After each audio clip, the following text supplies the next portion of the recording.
This is a very, very tragic news. Apple has, quote, largely written off the Mac Pro and does not plan to significantly upgrade its expandable desktop computer in 2026. Apple reportedly doesn't plan to upgrade the Mac Pro with the M5 Ultra chip next year. Quote from Mark Gurman, the sentiment internally is that the Mac Studio now represents both the present and future of Apple's professional desktop strategy. The Mac Pro has, quote, been overshadowed by the Mac Studio, which received the M3 Ultra chip earlier this year while the Mac Pro stayed put. Now there's the bad news. That doesn't look set to change anytime soon. There's no longer an M4 Ultra in the works, and the Mac Pro that was supposed to support that chip was also nixed. And the next high-end desktop chip will be the M5 Ultra. However, Apple is only focused on putting the M5 Ultra in the Mac Studio.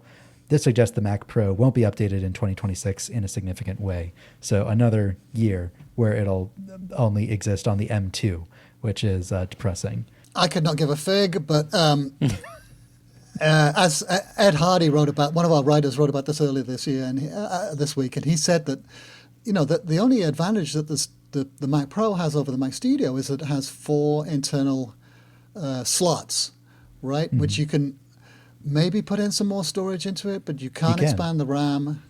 Yeah, but you can't do like the meaningful upgrades. Like since Apple switched to Apple Silicon, the meaningful internal upgrades, like people used to increase RAM, they used to increase in storage, and so you can't increase RAM anymore. You're stuck with what you bought.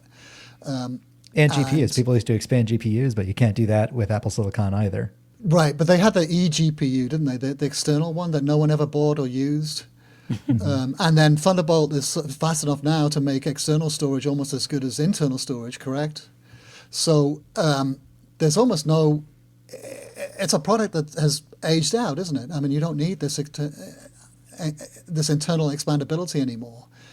So it doesn't really make any sense to keep updating it. It's like, it's a dinosaur. The real benefit that it has is that it's much bigger. So if Apple were interested in it, they could develop a much higher end chip that could actually take advantage of the extra cooling and, slap a giant heat sink in it and give it a giant power supply, really overclock it, maybe like get some fancy like vapor chamber in there. And then that could really take it to the extreme. But the problem is that Apple can't fabricate any chip bigger than the Ultra. It wouldn't be profitable enough because it would be too expensive to fabricate, because the bigger you make a chip, the more ones that come off the manufacturing line that are broken or aren't entirely functional, and not to mention the R&D costs of like actually developing the thing. There are 2 possible paths forward they could do. If they wait out another few years, then there's this, it's called wafer level multi-chip module technology, WMCM.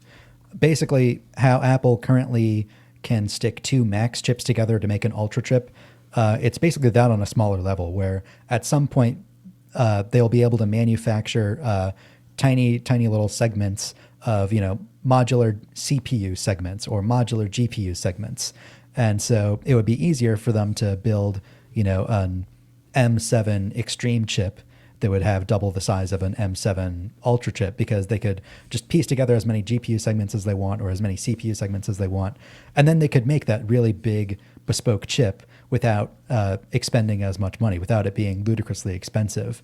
That could help the Mac Pro fulfill its potential. The other path forward they could do is nix the Mac Pro, but in order to keep the PCI card expandability, my idea is they develop a sort of proprietary breakout box, like unscrew the bottom of your Mac Studio and then clip it into this giant aluminum box, and it has like a custom connector that basically adds PCI cards to your Mac Studio.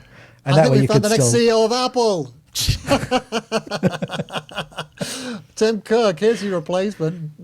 A product guy with vision that no one else has. Yeah, I mean, again, the Mac Pro is basically a Mac Studio with expansion card slots. If they build like a custom breakout box that adds expansion card slots to the Mac Studio, then they don't need the Mac Pro anymore. The sad part there is that then they're committing themselves to only ever building a chip as powerful as the Ultra. I prefer path 1 because that's still trying to pursue the making the fastest personal computer in the world. Go all out, balls to the wall. Let's see what it looks like when you have a computer that has 128 GPU cores in it. That would be really cool.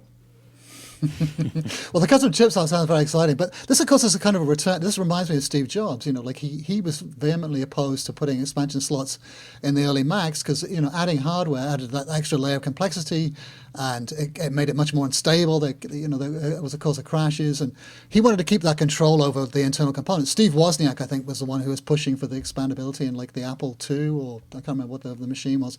The same with the Mac. Like he was totally against any kind of expandability in the Mac as well in the early days. This is kind of a return back to the very early stages, the beginnings of the Mac, where it was all totally locked down. You could not expand it at all with any hardware capabilities, and it kind of makes sense. Like it's actually it's a good strategy. I think, right? If you make all the all of the expansion options external, it makes it so much simpler, doesn't it? And so much more stable. You just plug stuff into it. It makes a lot more sense. I think there's also a story where the original Mac team started development on an expansion slot in the Mac, and they just called it a diagnostic port, and they got away with that for a few months until Steve Jobs was like, "What is this thing? Are you just trying to sneak by an expansion port on me? No, get rid of that." Well, I for one will not miss the Mac Pro. Although I down in my basement I've got the cheese grater, the Power Mac G5. We mentioned this already, and I still can't quite bear to throw it out to get rid of it. Even though it's just a dust magnet. I haven't used it for years. Well, of course you shouldn't throw it out. You live in San Francisco. If you put it on Facebook Marketplace or Craigslist, you'd have people knocking down your door within minutes, taking it off your hands and giving it a loving home.